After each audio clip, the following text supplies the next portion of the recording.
సచిదాన్ Sadhguru Bharadwaj Maharaj key జై. గురుదేవ దత్త. సద్గురు శ్రీ సాయినాథుని యొక్క సన్నిధిలో ఆచార్యకర భరద్వాజ మాస్టర్ గారి ఆశీస్సులతో ఈరోజు మతమంద గ్రంథంలోని చివరి అంకానికి వచ్చాం.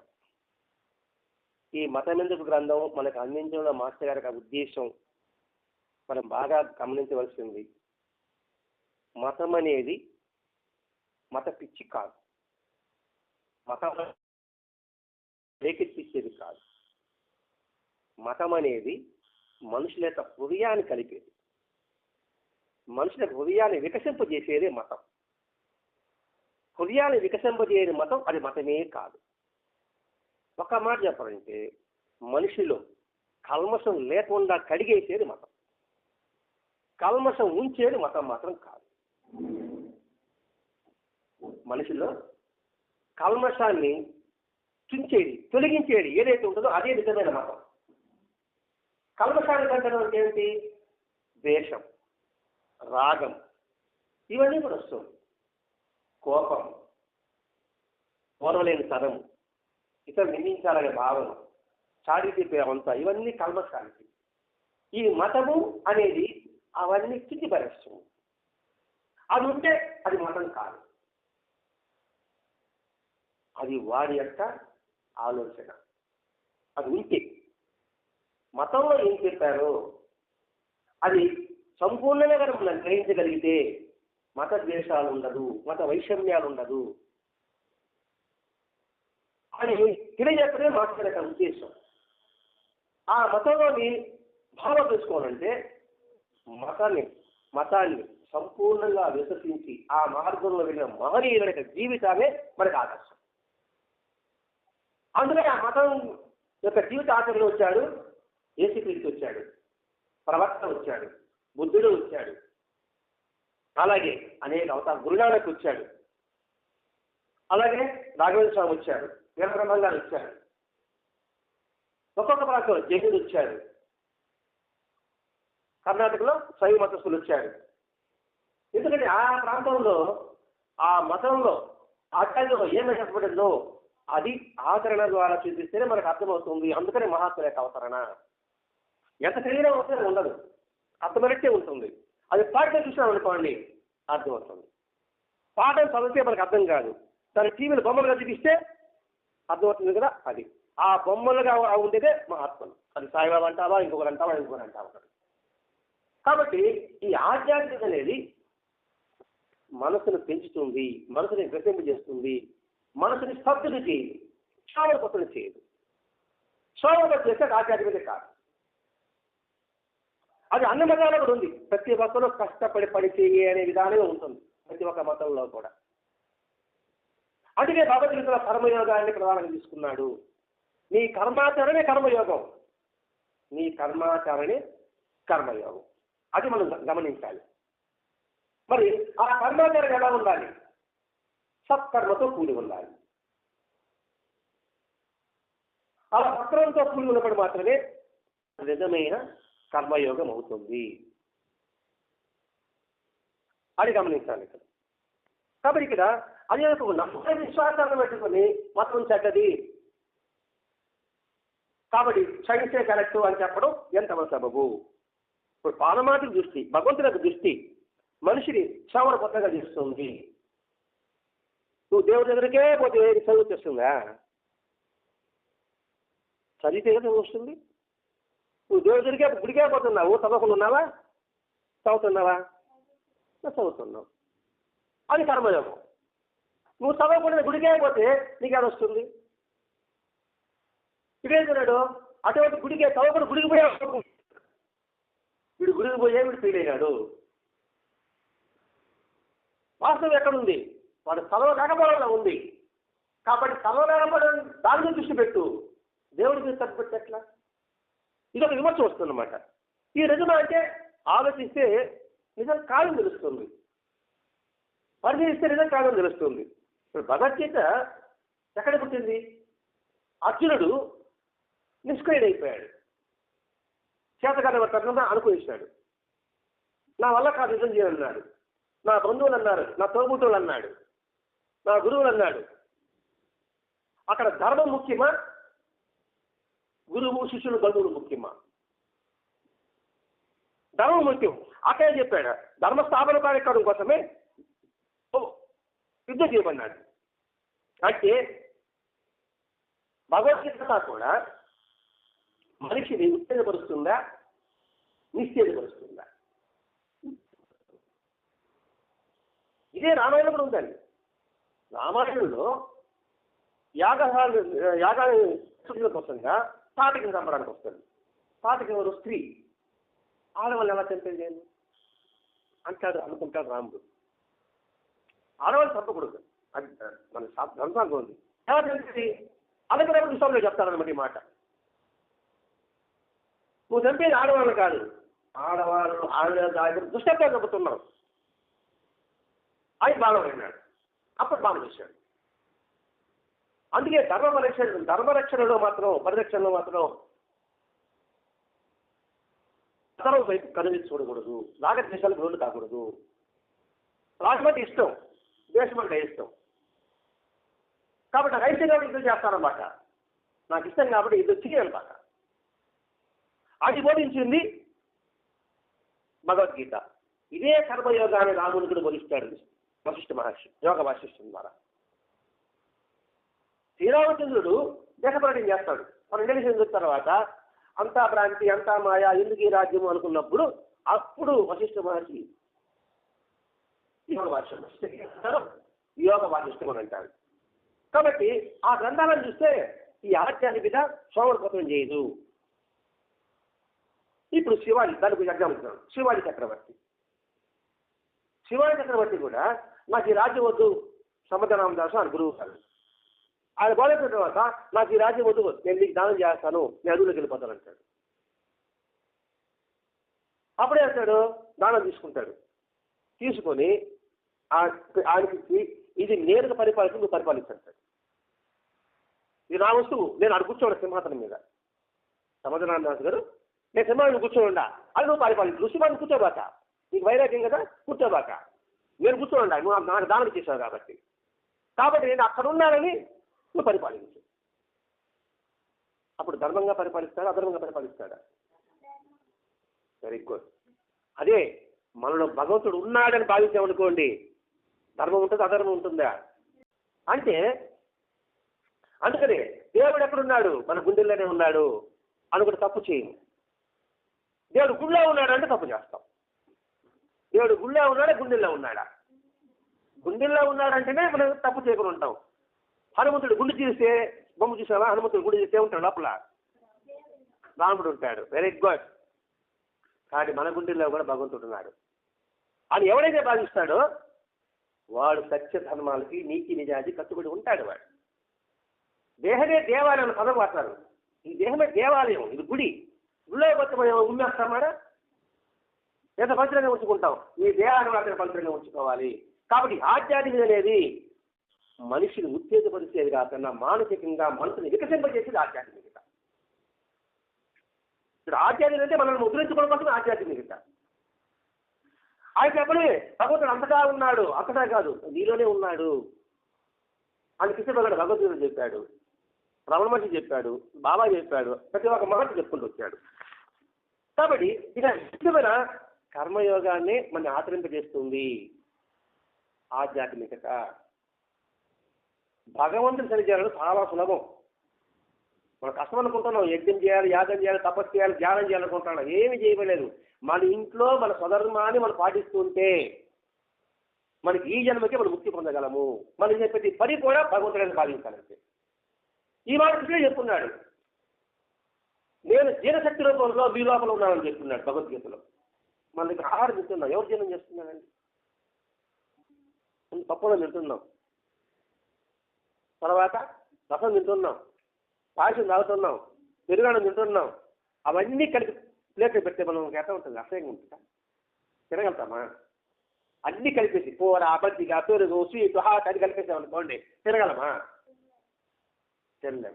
లోపలికి అన్ని బంధిస్తున్నాం కదా. దేవుడు చేస్తున్నాడు, అసహించుకోలే, దాన్ని చక్కగా జీర్ణం చేస్తున్నాడు, రక్తంగా మారుస్తున్నాడు. చెత్తనంతా ఏం చేస్తున్నాడా? బయటకు పంపించేస్తున్నాడు. Very good, clap. నువ్వు నేర్చుకుంటావు రమణిక అందరికన్నా కూడా. ఇప్పుడు బయట పంపించేస్తున్నాడు. మరి లోపల దేవుడు ఉన్నాడా లేదా? ఉన్నాడు. ఉన్నాడు అనుకున్నప్పుడు, మన అన్నం ఉండేటప్పుడు నేను దేవుడికి అన్నం వండుతున్నాను, నా లోపల దేవుడికి అన్నం వండుతున్నాను అనుకుంటే అది భక్తి కాదా? ముక్తి అవుతుంది అంతే. అంత సులభంగా చెప్పుకున్నాను మాటలంతా కూడా. అది మనం గ్రహించలేకుండా ఈ భక్తి అంటే ఇది మనకు సంబంధించిన కానీ నాకు పెళ్ళింది కదా, నాకు భార్య నాకు భర్త ఉన్నాడు కదా, అది ఇవంతా ఆశయం అనుకుంటున్నాం. ఆశయమే కాదు, ఇదే గొప్ప ధర్మం, గొప్ప ఆశ్రమం కూడా. వివాహ వ్యవస్థ గొప్ప ఆశ్రమం అండి. మనం అన్వించుకోవాలి అంతే. ఈ మాట నేను చెప్పడం కాదండి. వెంకటేశ్వర తెలుసా? గొలవమూడి వెంకటేశ్వర ఉన్నాడు, ఆయన చెప్పిన మాట అదే.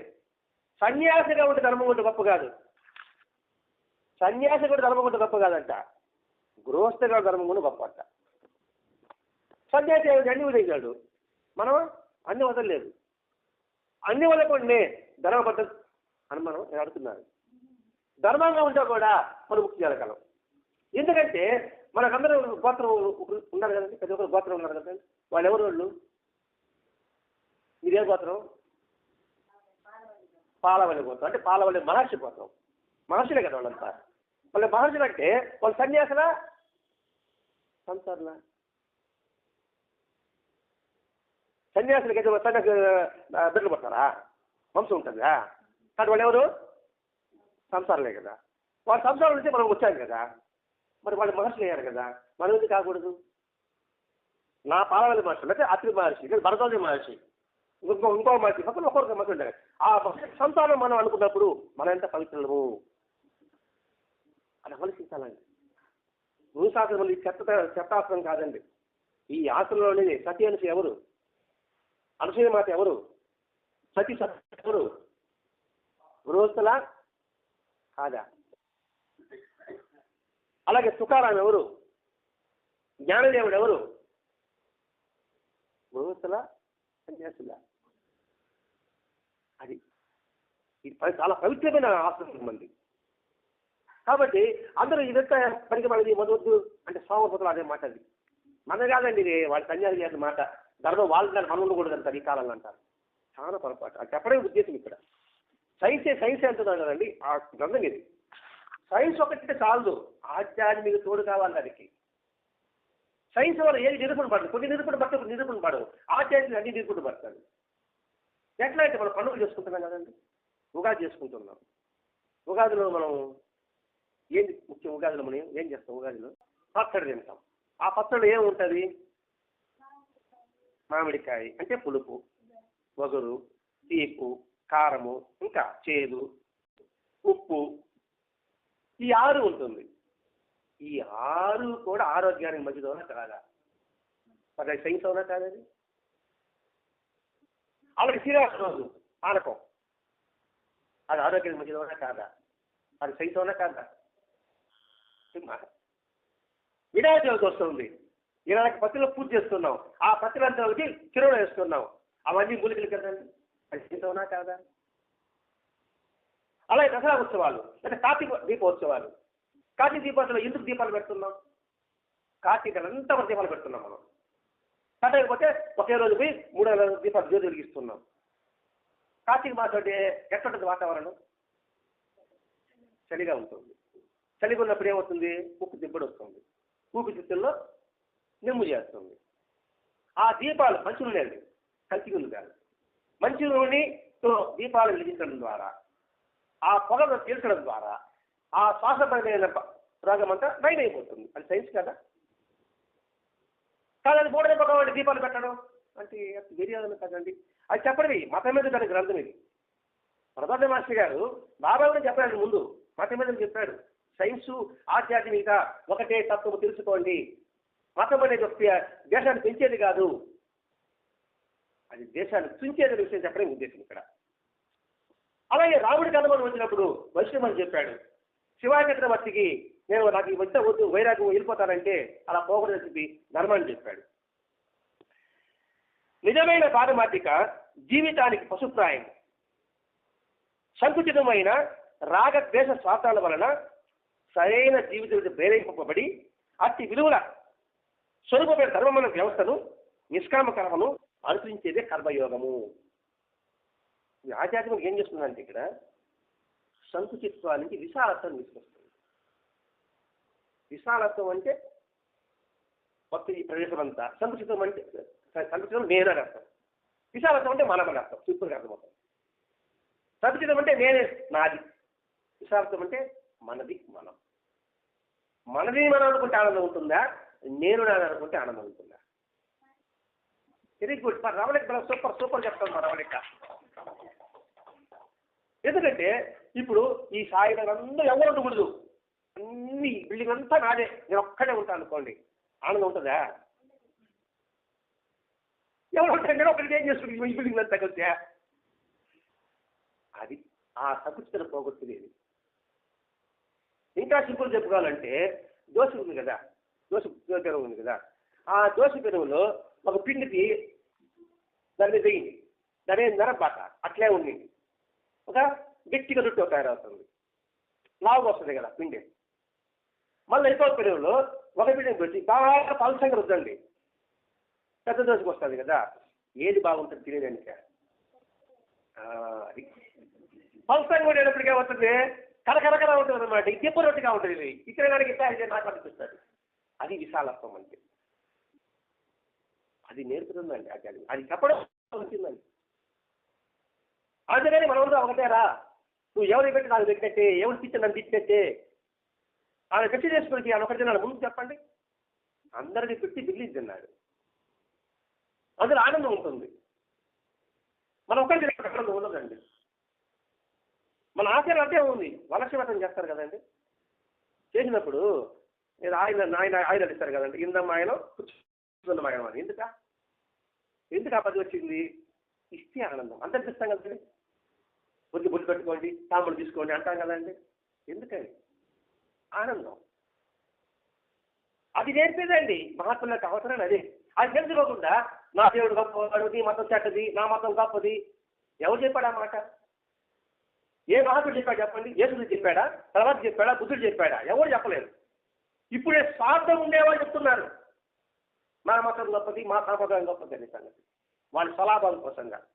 అదే మతాలు, ఒక క్రైస్తవ మతం, మనం హిందూ మతం అదే కదండి. ఇన్ని మతాలు ఉన్నది. డబ్బు లేవాడికి దర్శనం, డబ్బు లేనివాడు బయట ఉంటాడు, అవునా కదండి? ఇప్పుడు మరి అదేం కానీ బాబాగారు చూడండి, ఎవరైనా పోతే ఎలా రావచ్చు. కృష్ణుడు చూడండి, చిన్ననాడు కుచేరుడు వస్తే ఎంత ఆదరంగా కుచేరుడు ఆదరించలేదండి, తెలుసు కదా కుచేరుడు. కృష్ణ భగవానుడు కుచేరుడు అడుగులు ఇస్తాడు, అక్కడ తెలియదు పాప. చదవండి, చూడండి, టీవీలో భారత భాగవతం చూడండి, చదవబోతు వీరంగాన్ని, లేదా సద్గురు సైతీరులో చూడండి దయచేసి, అరగంట వరకు దీక్షించండి, అన్నీ మనకి తెలుస్తుంది. అది కానీ ఇప్పుడు జపాన్ దేశంలో కూడా జన్మన సాంప్రదాయం ఉంది. వద్దు కరాటే, కుంఫు నేర్పిస్తారు. బుద్ధుడి విగ్రహం పెట్టుకొని అవి నేర్చుకుంటారు కదండి. ఎందుకు నేర్చుకుంటారు వాళ్ళు? ధర్మరక్షణ కోసం కావాలి, అంతేగాని ఏదో ధ్యానం చేసుకుంటా గమ్మని స్థితిలో కూర్చొని ఉండకూడదు. అది చాలా పొరపాటు. మన కర్తవ్యాలను నిర్వర్తించుకుంటూ, మన ధర్మాన్ని నిర్వర్తించుకుంటూ ధర్మాన్ని రక్షించాలి. అందుకే ఈ ఆధ్యాత్మికత అనేది సోమరపోతం చేయదు. నిజమైన ఆధ్యాత్మిక తెలుసుకుంటే మాత్రం. ఈ తెలుసుకోకుండా ఈ సైన్స్ అని చెప్పేవాళ్ళు ఏం చెప్తున్నారంటే, ఇవి తెలుసుకోకుండానే అది పొరపాటు. తెలుసుకోండి కంటే నాకు ఇష్టం లేదు అంటారు. మళ్ళీ నాకు ఇష్టం లేదండి. ఇష్టం లేదేంటి? తెలుసుకోవాలి, ఆఖరి కనుక ఇష్టం ఏర్పరచుకోవాలా. నువ్వు ప్రశ్న ఇస్తానండి, సమాధానం తెలుసుకోవాలా. నాకు గుర్తు ఎట్లా నీకు సమాధానం ఎలా కుదురుతుంది? నీకు తెలుసుకోవాలా. అదే కూడా నేను చెప్పేది వాదం అంటారు. నాస్తికులు కావచ్చు, లేకపోతే ఇంకా ఈ సైన్స్లో దేవుడు ఏం చెప్పేవాడు కూడా కావచ్చు కాక. కాబట్టి ఇక్కడ ఈ వైఖరి ఇప్పుడు మార్క్సిస్ట్ అంటారు, కమ్యూనిస్ట్ మార్క్సిస్ట్ పార్టీ విన్నారా? కమ్యూనిస్ట్ పార్టీ మార్క్సిస్ట్ పార్టీ అంటారు కదండి, ఎర్రజెండాలు పెట్టుకుంటారు కదండి.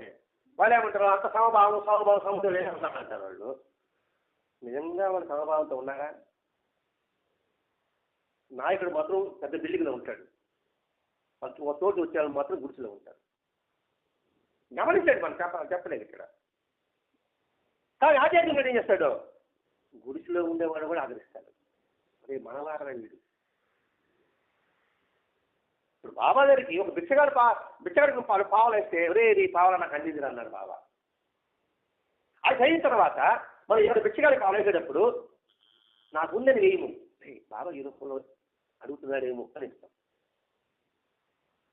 అర్థమైంది అనుకుంటుంది మీకు. మరి ఇది ఎంత సన్మార్గం తీసుకెళ్తుంది? ఇది సౌరపదం చేసేటప్పుడు ఎంతవరకు సబబు?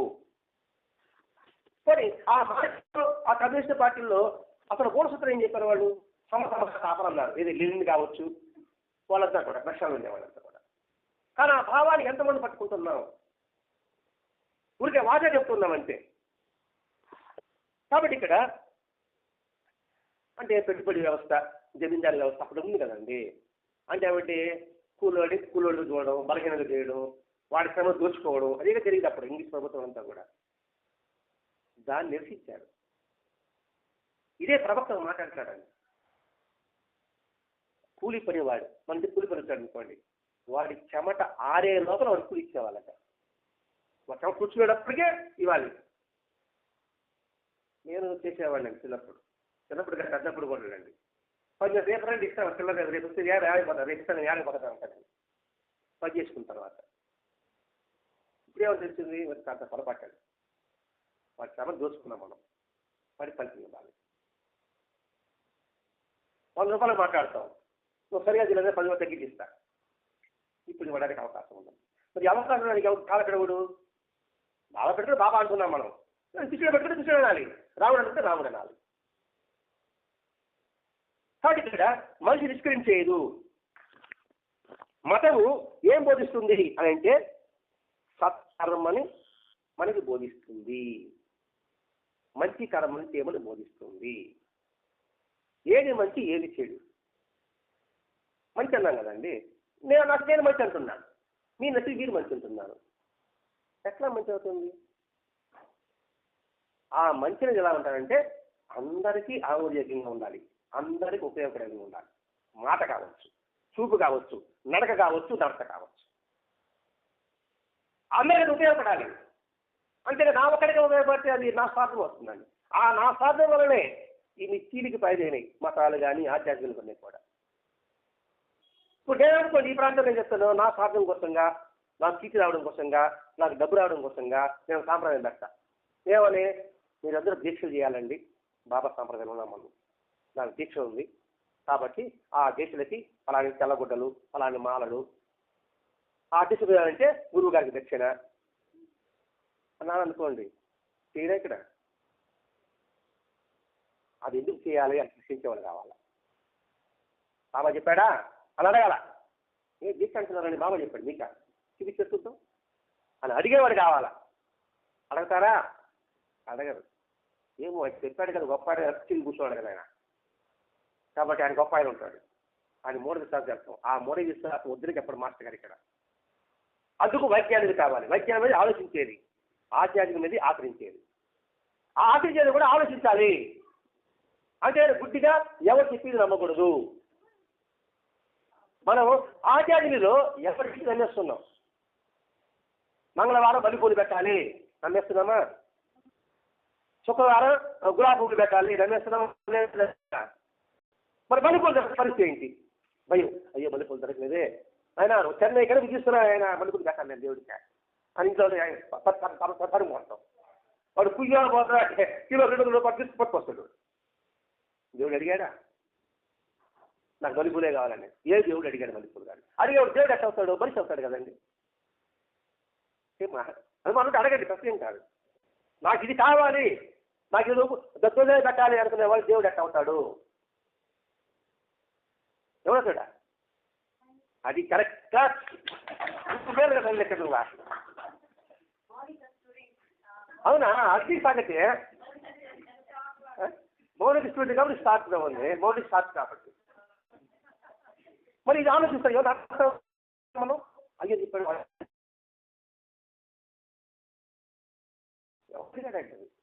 అది మూడు విశ్వాసం ఉన్నా కాదండి. అది ఆ మూడు విశ్వాసం సైన్స్ వాళ్ళు పట్టుకుంటున్నారు వీళ్ళు. ఈ పట్టుకొని ఈ తప్పండి అక్కడ దేవుడు తప్పంటున్నారు. తప్పే ఉంది, మనిషి తప్ప దేవుడు తప్ప.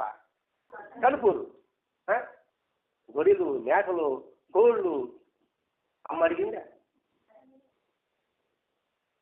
అందుకే ఎందుకు బలి ఇమ్మన్నారంటే, గొర్రెలు బలి మేకల బలి ఎందుకు ఇమ్మన్నారంటే, గొర్రెలకి పొట్టేలకి ఏమి మూర్ఖత్వం ఉంది కదండి. వాడు ఆ మూర్ఖ బలి ఇవ్వమని ఆ దేవుడు చెప్పడం, నా మూర్ఖత బలిస్తాను నేనా ఆ భాగం దాన్ని అడుగుతాడండి. తల్లి ప్రాణాలు కొట్టాలి, తల్లి ఎట్ట అవుతుందండి? నీ మూర్ఖత్వాన్ని విడిగొట్టుతుంది. ఏ మూర్ఖత్వం వాడి వదిలిపెట్టను. దున్నపోతాను అడుగుతారు. దున్నపోతానంటే ఆ భావం ఉండకూడదు. అదే దాని ఉద్దేశం. నా తగ్గొట్టను, ఆ భాగం దాన్ని తగ్గొడతాను నేను. ఇది మూఢనమ్మకం అవునా కాదండి? ఇక్కడేం జరుగుతుంది? పత్రం, పుష్పం, ఫలం, తోయం. నువ్వు ప్రీతిగా ఏది తీసుకుంటానని చెప్పినప్పుడు కోడి అడుగుతాడా, కుక్క అడుగుతాడు? ఏమన్నా ఉదయం కొరకొరనే గడుగుతాడండి. అదే అందరూ మనం తీర్థయాత్రలు మొత్తం కదండి. కాకి మునిగితే మునిగి ఏమవుతుందా? పాపాలు వస్తాయా? పాపాలు పోతాయి అని మోతాం కదండి. అవునా కదా? అందరూ మోతాం. ఒక ఋషి పోయి గంగను అడిగాడంట, ఏంటమ్మా ఇన్ని పాపాలన్నీ నువ్వు తీసుకుంటే నువ్వు ఎక్కడ తీసుకుంటానండి? ఇది నేను అంత సముద్రం చేస్తాను తెలుసా? సముద్రం చేస్తాను. తగ్గితే వీడు సముద్రం మనం ఇంత పాపాలు కదా నేనాడుకుంటాడు. నేను 4 దాకా అడిగి చేస్తాను అన్నాడు. ఏం కావాలి? నేనాడుగా చూసుకుంటారా? మనకి వర్షం రూపంలో వాళ్ళ దగ్గర పోతానండి. అవునా కదండి? అయితే దానికి పోతుంది. పాపానికి పాపాలు అనుభవించాల్సిందే, పుణ్యానికి అనుభవించాల్సిందే. అది చెప్తున్నానండి బాగా కూడా. అదే మాస్టర్ గారు చెప్పడం. ఇవన్నీ మాట్లాడి ఇక్కడ మాట్లాడింది నా సొంత మాట్లాడేం కాదు. మనకు కూర్చొని ఇంకేం పాపాలు పోయి కదా. కాబట్టి కర్మాలస్తమే కర్మ ఫలితం. నువ్వు ఏ పని చేస్తావో దాని ఫలితం అనుభవించవలసిందే. అందుకే శివపురాణం వస్తుందండి. పరమేశ్వరుడు చెప్తాడు, కాబట్టి వీళ్ళంతా మునగుతాడన్నారా పాపాలు బదులుకొని అవంతా ఉట్టిదే. లోపల ఉన్న ఆత్మతీర్థంలో మునిగితే పాపాలు పోతాయి. ఆ ఆత్మే పరమాత్ముడు, మహాత్ముడు. అదే మహాత్ముడు, పరమాత్ముడు. ఆ మహాపరమాన్ని అంతటా వస్తుంది. కాబట్టి వాడిని చూపించబాక. ఇదే ప్రవక్త కూడా మాట అంటాడు, ఎదుటివాడి మనసుని గాయపరుచుతే నీకు పుణ్యరాదు. మనసుని కనీసం మనసులో కూడా అనుకుంటా కూడా నీకు పాపమే. మరి తిరిగిపోవాలనుకుంటా కూడా పాపమే. అందుకే వాళ్ళు పెద్దలు చెప్తారండి, పుణ్యం చేయాలంటే ఎలా చేయాలి అన్నప్పుడు ఏం చెప్పాడు? ఆ గమ్మని ఇంట్లో కూర్చొని సర్వేజనా సుఖినో భవంతు, లోకా సమస్త సుఖినో భవంతు అని కోరుకుంటే నీకు పుణ్యం వచ్చేస్తుంది. అందరూ బాగుండాలి, లోకమంతా బాగుండాలి. ఇది కష్టం అంటే ఏమన్నా? సాటి వారు నీవన్నే ప్రేమించున్నాడు యేసుక్రీస్తు. నువ్వు ఎలా ప్రేమించుకుంటావో అలా ప్రేమించున్నాడు. మరి ఇతడికి ద్వేషిస్తావు నువ్వు? నన్ను చేసి గమనిస్తారా? అదే నువ్వు ఎందుకు చేస్తావు? యేసు ఏం చెప్పాడు? నువ్వు ఎలా ప్రేమించుకుంటావో అలా నువ్వు ప్రేమించు. చేకూర్చి వారు ధన్యులు అన్నాడు యేసుక్రీస్తు. నువ్వు అసాధ్య పెడుతున్నావు. కృపావంతులు ధన్యులు అన్నాడు. అంటే ప్రవృత్తి చూసాడే నువ్వు చెప్తా అన్నాడు. అదే మనం ఏం చెప్పింది? సర్వపోతే హితే రథ అన్నాడు. వేదం చెప్పింది. అన్ని పోతాను హిత నువ్వు కోరన్నాడు. భారతం ఏం చెప్పింది? పరచడడం పాపం, నువ్వు పిలిస్తే పాపం, పరహితం పుణ్యం. నువ్వు హితాన్ని కోరు. అలా పడకుండా నువ్వు దాని వ్యతిరేక పరిస్థితి అన్ని మాత్రం వాళ్ళ వ్యతిరేక పరిస్థితి ఎలా ఉన్నదండి? దేవుడు రాజ్యం అన్నాడు. దేవుడు రాజ్యం అంటే మన మనసులో దేవుడు అంటే ఒక రూపం కాదండి. దీవు అంటే జ్ఞానం. ఆ జ్ఞానంలో ఉండాలని మాస్టర్ ఈ మతమైన మనకు అందించాడు ఇక్కడ. అంతేకాకుండా ధర్మాన్ని రక్షించడం కోసంగా బ్రాహ్మణులు అయినప్పటికీ కూడా ధర్మాన్ని రక్షించేటప్పుడు కత్తిని చేపట్టవచ్చు అని శాస్త్రంలో ఉంది. బ్రాహ్మణకు ఉన్నప్పటికీ కూడా అదరం వచ్చినప్పుడు నువ్వు కత్తిని చేపట్టచ్చు. అదే పరశురాముడు చేశాడు. పరశురాముడు తెలిసారండి, కార్తీక గారు తెలుసాము. బ్రాహ్మణుడు కత్తి పట్టకూడదు కదా. అంటే అంటారు బ్రాహ్మణులు ఏమంటారు, మిగతా వాళ్ళు ఏమంటారు, ఓహో నువ్వు బ్రాహ్మణుడు కాబట్టి నువ్వు అలా అంటున్నావని అంటాడు. అంతే కదండి. నువ్వు ఈ కులానికి సభ చదువుకోరు, నువ్వు ఇలా అయిపోతావు అంటున్నాడు ఇక్కడ. నువ్వు భగవద్గీత ఇప్పుడు అంతే అండి. ఇక్కడ ఏంటంటే కర్మని విడిచిపెట్టని చెప్పలేదు భగవద్గీత, కర్మని ఆచరించమని చెప్తాడు. కర్మ అంటే మనం ఏం చెప్పని ప్రతి ఒక్కటి కర్మ ఉంది ఇక్కడ. ఇది హిందూ మతం చెప్పింది, బౌద్ధ మతం చెప్పింది, క్రైస్తవ మతం చెప్పింది, జైన మతం చెప్పింది. ఇవన్నీ బాగా చదువుకుంటే కర్మ సిద్ధాంతం ఏం చెప్తుందంటే నీ కర్తవ్యాన్ని బోధిస్తుంది. అదే బాబా చెప్పారండి. పని చెయ్యి, దేవుడా ఉత్తరించు, సద్గంధాలు చదువు, బాబా సూక్తుల్లో ఉంటాడు. మీ బాబా చెప్పేసి మీకు అర్థం ఉంటుంది. పని చేయాల్సిన ముందే కానీ పుస్తకాలు చదవని చెప్పలే. పని చెయ్యి, తర్వాత దేవుడే ఉత్తరించు, తర్వాత భక్తి యోగం, తర్వాత జ్ఞానయోగం. అది బాబా చెప్పాడు. మరి బాబా ఎందుకు పూజించకూడదు? బాబా సాహెబు ఆరోగ్యం పెట్టుకున్నాడు, అల్లా అల్లా. అసలు అల్లా అంటే అర్థం ఏంటి? అల్లా అంటే దేవుడు కాదు. బంగాళదుంప నేను ఏమంటారా? ఉల్లగడ్డ ఏమంటారమ్మా? బంగాళదుంప అంటారు. హిందీ వాళ్ళు ఏమంటారా? ఇంగ్లీష్ వాళ్ళు ఏమంటారా? మరి పోతే కదండి. పొటాటో అన్నాడే వాడే అంటే వాడి భాష అది.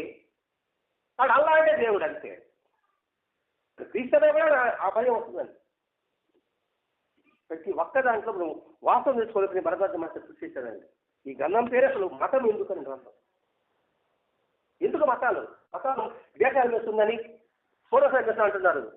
మతం ఎప్పుడు కూడా వాస్తవం చెప్తుంది. నువ్వు ఏ మతంలో చూసుకుని కానీ దయా కరుణ అహింసకే అని చెప్తుందండి. మరి దాని వదిలి పెట్టేసి మతం ఉద్దేశించి ఎలాంటి మతాలంటే దాన్ని అర్థం చేసుకునే వాడికి నువ్వు వాటిని శుద్ధపరచు. ఇప్పుడు స్కూల్స్ కాలేజీలు ఉన్నాయండి. కాలేజీలు అన్నింటిలో రోజు తీసేస్తున్నారా? చెడిపోతున్నారు లేదా? చెడిపోతున్నారు కాబట్టి ఈ కాలేజీ వద్దని చెప్పగలుగుతామా? డబ్బు ఉంది, కరెన్సీ ఉంది. కరెన్సీ అధర్మానికి హేతు అని చెప్పేసి కరెన్సీ లేకుండా చేయగలుగుతామా? అధర్మం ఎక్కడుంది? ఎదురు మనుషులు భావాల్లో ఉంది. దాన్ని తిరిగి దానికి ప్రయత్నించి. అంతేకాకుండా ఇప్పుడు మన దుస్థితి మన దుష్కర్మ ఫలితమేనని దాన్ని మార్చుకోవడం ఇప్పుడే మన కర్మ మీదనే ఆధారపడుతుందని మన కర్మ సిద్ధాంతం చెప్తుంది. ఇప్పుడు మనం ఉంటున్నాం కదండి. ఇప్పుడు మనం ఉండే ఈ ఫలితాలకి మన చేసే ఫలితమే కారణం. దాన్ని మార్చుకోవడానికి మన చేతిలో ఉంది. మౌనంగానే ఎదగమని మొక్క నీకు చెబుతుంది, ఎదిగిన కొద్దీ చెమటి నీరు చిందగా నుదిటి దాత మార్చుకో, మార్చలేది ఏదీ లేదని గుర్తుంచుకో. పిడికిలే బిగించగా చేతి గీత మార్చుకో, మారిపోని కథలే లేవని గమనించుకో. తెలుసుకుంటే సత్యమిదే, తలుచుకుంటే సాధ్యమిదే. తలుచుకుంటే సాధ్యం. తోటినట్లు అన్నది రాతలు బ్రహ్మే రాస్తాడు, నచ్చినట్లుగా నీదన రాతను మా ధైర్యాన్ని కాకండి దర్శించే దైవాలే తలదించగా, నీ సంకల్పానికి ఆవిరి సైతం చేతులెత్తాలి. అంతేగాని నా కర్మ ఇంతే అని కూర్చుంటాం మనం. మామూలుగా మనం కూర్చుంటున్నాం. ఒలింపిక్స్, పారా ఒలింపిక్స్, చేతులు లేవు, కాళ్ళు లేవు, బాణం సంధిస్తున్నారు, షూటింగ్ చేస్తున్నారు. ఎలా సాధ్యం? కాబట్టి మనిషికి సాధించలేనిదంటే ఏది లేదు. ప్రతి ఒక్కటి సాధించగలడు సంకల్పం ఉంటే. ఆ సంకల్పాన్ని దేవుడు సాధించుకోవాలి. ఎవరైనా మనం ఇచ్చేయాలంటే మనకి భగవంతుడు స్వేచ్ఛ ఒకటి ఇచ్చాడు, దాన్ని ఉపయోగించు. అంతేగాని నా తలరాతాన్ని కానీ గమని కూర్చోబాక. అది భగవద్గీత. భగవద్గీత హిందూ మతం సంబంధించింది కాదండి. బైబిల్ క్రిస్టియన్ మతం సంబంధించింది కాదు. ఖురాను ఆ మతం సంబంధించింది కాదు. వారి జీవిత విధానమే బైబిల్. ఏంది జీవిత విధానం బైబిల్. ఖురాన్ ప్రవక్త జీవితం ఖురాను. భగవద్గీత జీవిత సారం భగవద్గీత. అది మనం వరకు చేస్తున్నాం. పుస్తకం పెట్టిన పుస్తకం దానికోసం పాడుతున్నాం మనం. వాటి మీద అదే భగవద్గీత చెప్తున్నాడు. ఇంకేం చెప్తున్నాం కదండి. మన మనం చదవలేదు కాబట్టి ఆ ఇంగ్లీష్ పుస్తకాలు బ్రహ్మాండం కొనుక్కుంటున్నాం మనం. భగవద్గీత ఫ్రీగా ఇస్తామంటే నా పక్కన పెట్టేస్తాం దాన్ని. ఇది మన జీవితం. ఆ జీవితాన్ని నుంచి నువ్వు భయపడు, సత్యం తెలుసుకో. అదే ఆ పాటలో ఉన్నది అర్థం. ఆ పాట ద్వారానే ఇని నేను నేత్రదానం స్టార్ట్ చేశామండి 2008లో. అది దాని గురించి పాడుతున్నాను. అప్పుడు ఎప్పుడు ఇంటర్ పోయినా ఏ ఇంటర్ ఆ పాటే వస్తా ఉన్నాయి. ఎవరు చెప్పినావు నాకు అదే చీర అర్థమే ఉన్నాయి. అది యాదృశ్యం ఏమో కానీ దాంతో నేత్రదానం గురించి 2008లో ప్రారంభం చేశాం. ఆచారపర సేవా సంస్థ తరఫున. ఇప్పటికి 459 మంది దగ్గర కలెక్షన్ చేస్తాం చనిపోయిన తర్వాత. అంటే ఎంతమంది ఒకవారు ఒకటే పెడతాం అనమాట. దాదాపు 900 చెప్పండి 459 ఇంటూ 2 918 18 మందికి చూపొచ్చుంటుంది. మరి ఎవరు చెప్పేశారా? ఆయన చెప్పకపోతే ఇది ఇష్టం కర్మ. మరి వాళ్ళు సంతోషపడతారు. అది మన అంటే మన చేతనేది మనకే కష్టపడేది. ఎవరైపోతే అయ్యా చేస్తే మంచిది చిన్న కళ ఎంత ఉపయోగం ఉంటుందండి? ఇది తత్కర్మ అంతే. ఇదే కపిల మహర్షి చాలా కష్టంగా చెప్పుకుంటా వస్తారు ప్రతిరోజు కూడా. కపిల మహర్షి పేరు ఉన్నారు ఎక్కడన్నా మీరు? దేవహూతి వాళ్ళ అమ్మకి బోధ చేస్తారనమాట. ఆయన కృష్ణ అవతారం. ఆయన కూడా చెప్పాడు, బాబా చెప్పాడే అన్ని రూపాయలు నేనే ఉన్నాను రా, అన్ని జీవులు నేనే ఉన్నాను రా, నువ్వు ఏం చెప్పున్నాడండి. బాబా కొత్తగా చెప్పలేదు, వేదం చెప్పింది బాబా చెప్పాడు. అప్పుడు అడిగారనమాట, నువ్వు చెప్తావు నేను పూజ చేయమన్నావు, మనుషులు అందరూ పూజ చేయమన్నావు కదా, వీళ్ళకి పూజ చేయాలి, నేనంటే పూజ చేయాలి, నేను మాల వేయాలి, ఇక్కడ ఉన్నా కిరీటం పెట్టాలనా, అభిషేకం చేయాలనా అని అడిగితే నువ్వు అవేం చేయబడలేదు ఆయన, తగిన విధంగా ఎదుటి వాడిని గౌరవించు, అది పూజ.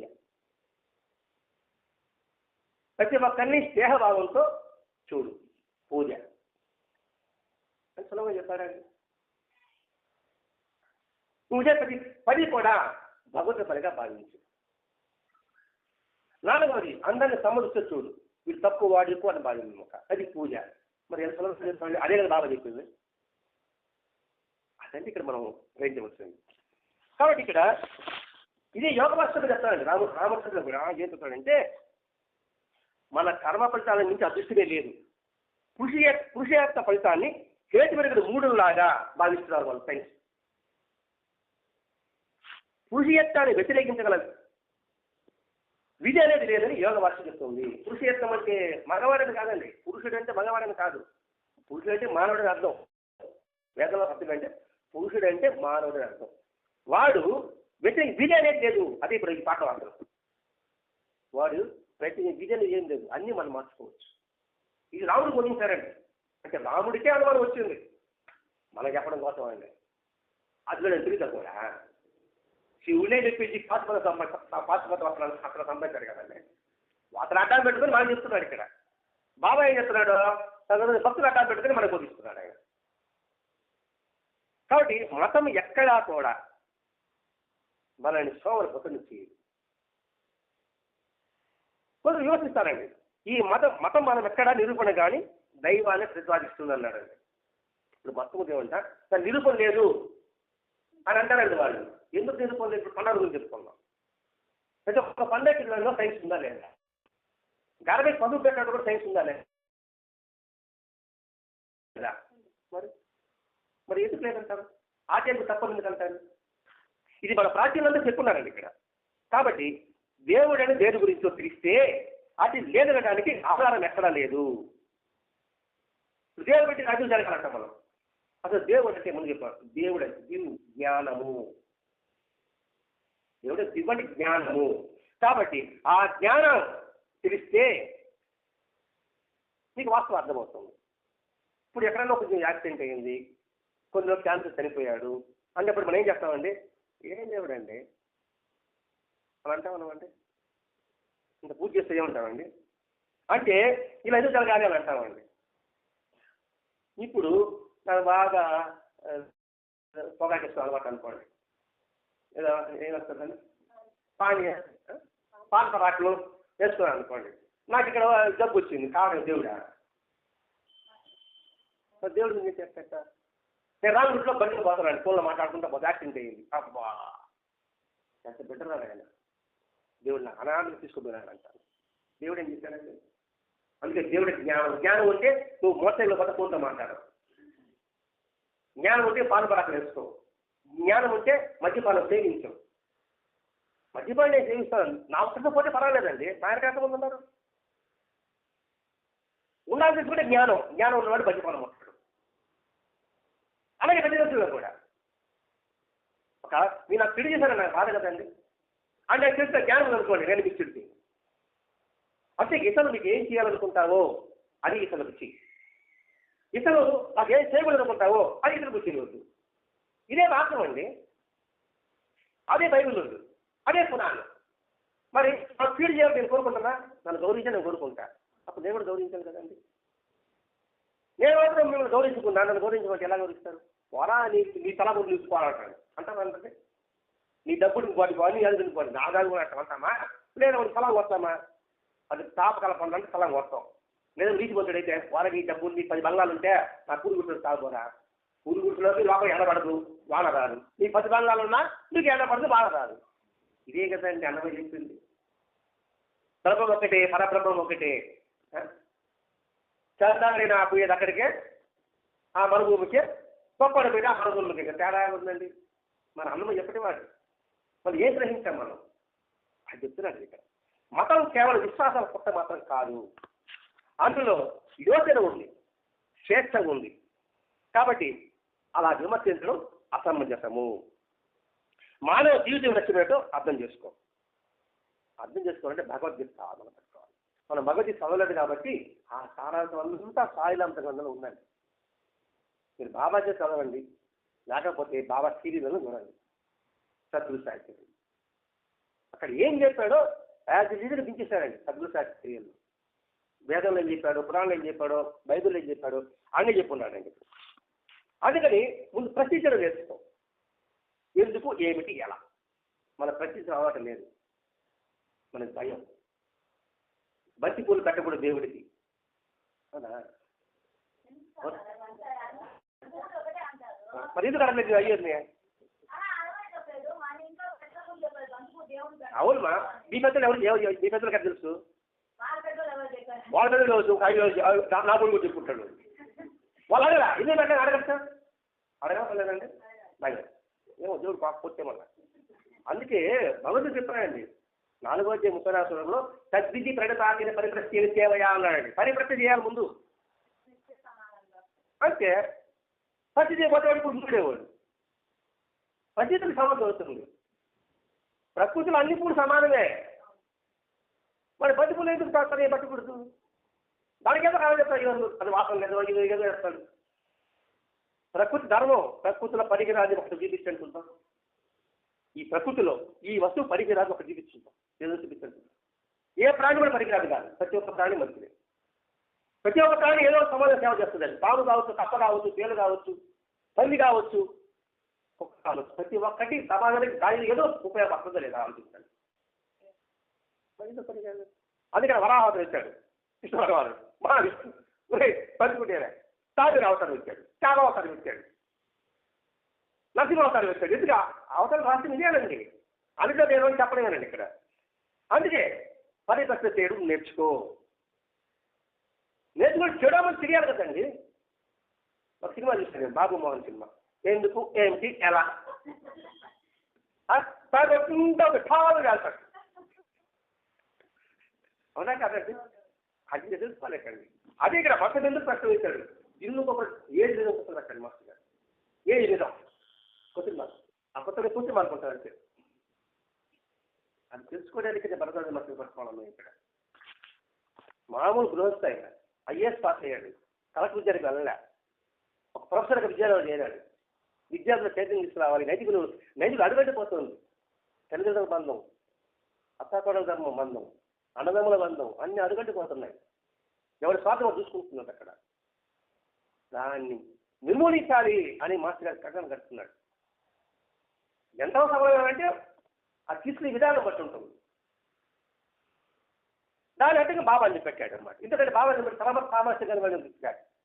రాముడు పెట్టాడు అనుకోండి, క్షత్రుడు అంటాం మీరు. కృష్ణుడు పెడితే మీరు యాదవ్ అంటారు. బాబా అంటారు మనకి ఇక్కడ ఏ మతానికి సంబంధించిన వారు కాదు. అందుకని మాస్టర్ గారు బాబాను పెట్టాడు. కాబట్టి కృష్ణుడు అర్జునుడికి ప్రశ్నకని సమాధానం చెప్పాడు లేదా? ఇంత చెప్పి ఇప్పుడు ఏమన్నాడంటే, అర్జున నేను నీకు చెప్పా, నిర్బంధించను, నువ్వు బాగా యోచించు, చివరికి నీకు ఎలా చూస్తాను అది. అది మనం ఆలోచన తీసుకోవాలి. అంతేగాని నాకు నచ్చినట్టుగా నువ్వు ఇలా కూర్చో, ఇలా చేయి, ఇలా పూజ పెట్టు, ఇలా చేయి అని చెప్పకూడదు. ధర్మం చెప్పాము, ముందే యోచించుకోండి, యోచించుకొని పని చేయండి.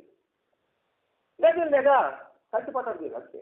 జన్మజన పరపంలే అందరూ బయటపడమని చెప్తున్నాను ఇక్కడ.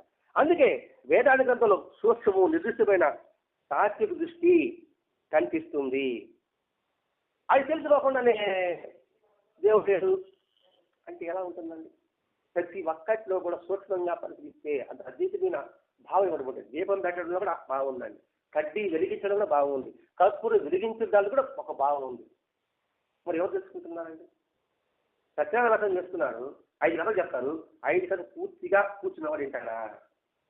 కూర్చున్నాడండి, కూర్చోడానికి చెప్తాం, పక్కన బాగా పక్కన పక్కన కొన్ని గింగి అంటూ ఉంటుంది.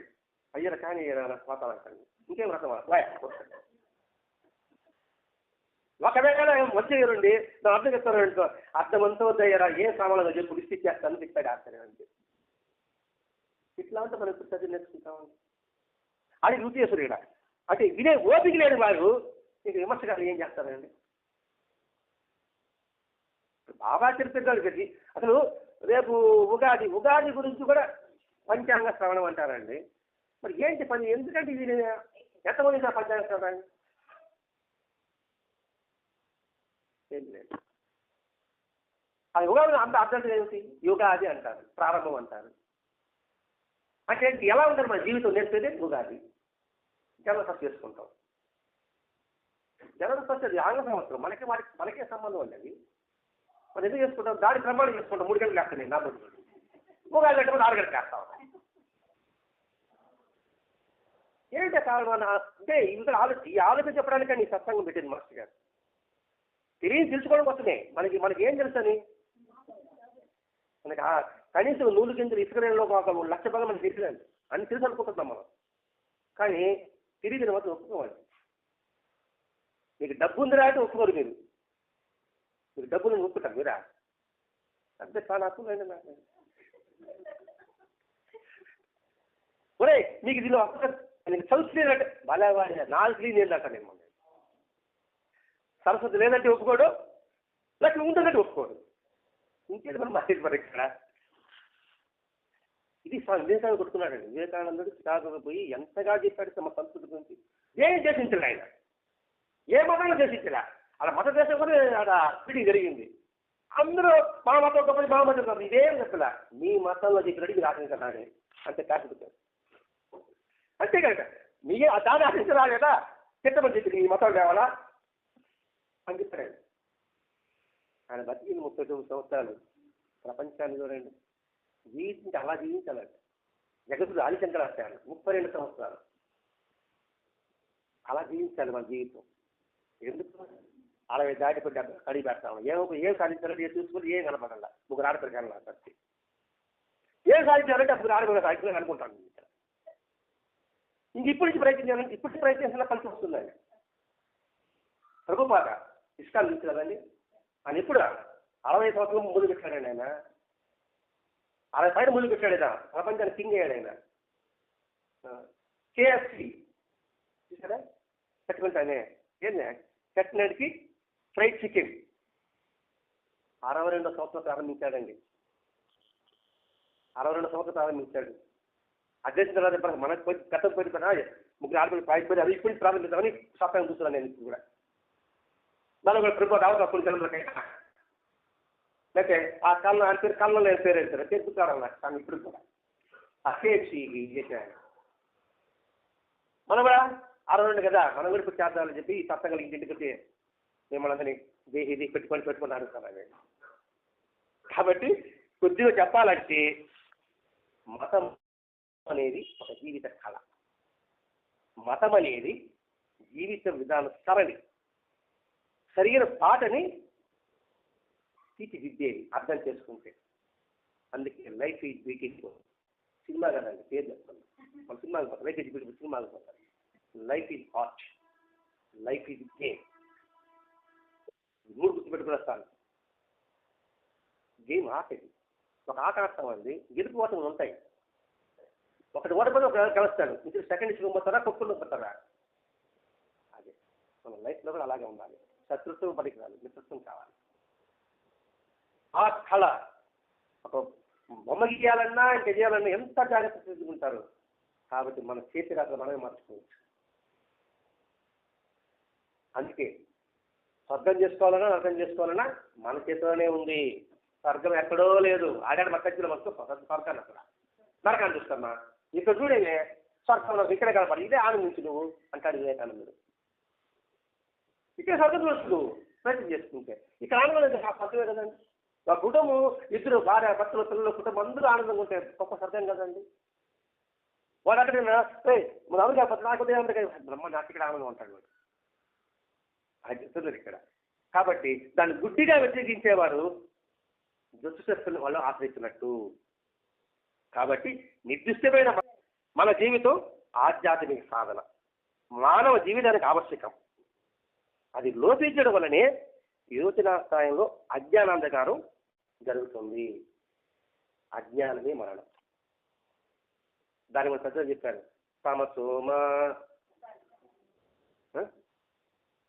తమసోమ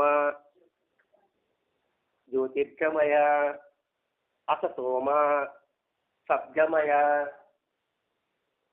అసత్యం నుంచి సత్యానికి రా. తమసోమ చీకటి నుంచి ఉచ్చోర్మాం అమృతంగమయ. చావును కూడా నువ్వు అమృతంగా మర్చుకోవచ్చు. అద్భుతం. అదే బుద్ధుడు చెప్పాడు, మరణాన్ని ధ్యానించు, మరణాన్ని శాసించు. అంటే చావును ధ్యానించమంటాడు యాదాది బుద్ధుడు అక్కడ. మనం దాని అర్థం తెలుసుకోవాలండి. రమణ మహర్షి అరుణాచలేశ్వరుని ప్రార్థిస్తూ, నేను నీ దగ్గరకు వస్తే నువ్వు నన్ను మింగేస్తావు అది శ్లోకం చెప్తారనమాట. ఎవరు రమణ మహర్షి, నేను ఎదురు వస్తే నువ్వు మింగేస్తావు. అదంటే మనకే అనిపిస్తుంది, ఇంకేదో దేవుడు మనం మింగేస్తాడు రమణ మహర్షి చెప్పినాడు. అర్థం ఏంటంటే, సరే ఒక వస్తువు నేను మింగేశాను అనుకోండి, అటుకుడు నేను మింగేశా, అటుకుడు ఆడుందా? మరి భగవంతుడు మింగేశానంటే నేను మరి ఎక్కడుంటాను నేను? అది దాని అర్థం. మింగేస్తావు మింగలేదు కావాలట. మింగేశాను మదే అయిపోయాను కదా, అది దాని అర్థం. అర్థం కాకుండా మింగేశానన్నారు దేవుడు బలవద్దు. ఇది తమసోమ జ్యోతిర్గమయం అంటే, అసతోమ సద్గమయం అంటే. ఇవన్నీ మన పెద్దలు ఎప్పుడో చెప్పారు. కాబట్టి మనం అంధకార వైపు కాకుండా జ్యోతిష్ వైపుకు, అంటే వెలుగు వైపుకు మన జీవితాలు మరలుగాక. ఇది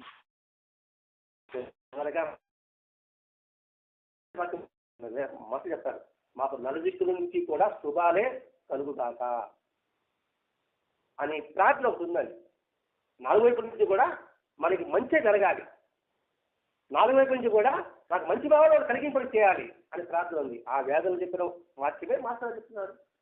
మాస్టర్ గారు కావచ్చు, బాగా కావచ్చు, దగ్గర ఆశీర్వాదాలు కావచ్చు, వీరందరూ చెప్పేది ఎక్కడ చూసినా వ్యాస భగవాన్ నుంచి రావాల్సింది, ఇంకేది కాదు. అది కావాలని చెప్పితే అది శంకరాచార్యుడు తప్పుకోడే, బాబాయిని తప్పుకోడే, మాస్టర్ గారిని తప్పుకోడే. మనకందరికీ మూలం వేదం. బైబిల్ ఎప్పుడు పుట్టింది? వేదాన్ని ముందు పుట్టిందా ఇప్పుడు పుట్టిందా? పురాణం ఎప్పుడు పుట్టింది? వేదం పుట్టింది ఇప్పుడు పుట్టిందా? అర్థం చేసుకుంటే మనకు అర్థం అవుతుంది. మనం ఎవరిని ద్వేషించగల సత్యం తెలుసుకుంటే చాలు. ఆ సత్యాన్ని తెలిపేదే ఈ మతమంత గ్రంథం. ఈ గ్రంథం ఈ రోజుతో సమాప్తం. రేపటి నుంచి రమణ మహర్షి దగ్గర సూర్యనాగమ్మ గారు ఒక ఉన్నారు. ఆమె లెటర్స్ రాస్తారు. రోజు ఒక లెటర్ వాళ్ళ అన్నగారికి రాస్తారు. ఆ లెటర్లు రేపు శనివారం నుంచి మంగళవారం, గురువారం, శుక్రవారం, శనివారం ఈ 4 రోజులు ఆ గ్రంథ సత్యంగా ఉంటుంది. ఒక్కొక్క లెటర్లో చిన్న లెటర్లే ఎంత అద్భుతమైన సత్యం. అది ఏం మాట్లాడాడో అందులో ఎంతటి అర్థం ఉంది. అందరూ వచ్చి రమణ మహర్షి కాళ్ళు చూస్తూ ఉంటారు అనమాట. రమణ కాళ్ళు ఎందుకు తీసుకున్నారు మీరు? మాకు పుణ్యం రావడానికి అంటారు అందరూ. అవునా? ఆ చేతికి రోజులండి నా కాళ్ళనే తీసుకుంటాను అన్నాడు. నాకు పుణ్యం కావాలి కదా. ఇది ఎంత అర్థం చూస్తారు అసలు వివరించుకుంటే. ఇవన్నీ రమణ మహర్షి లెక్కలు వస్తాయి. అవకాశం ఉంటే శుక్రవారం ఇక్కడ కాబట్టి దర్శనం ప్రయత్నం స్వస్తి. శ్రీ సచిదానంద సద్గురు సాయినాథ్ మహారాజ్ की जय. श्री सचिदानंद सद्गुरु भरद्वाज महाराज की जय. गुरुदेव दत्त.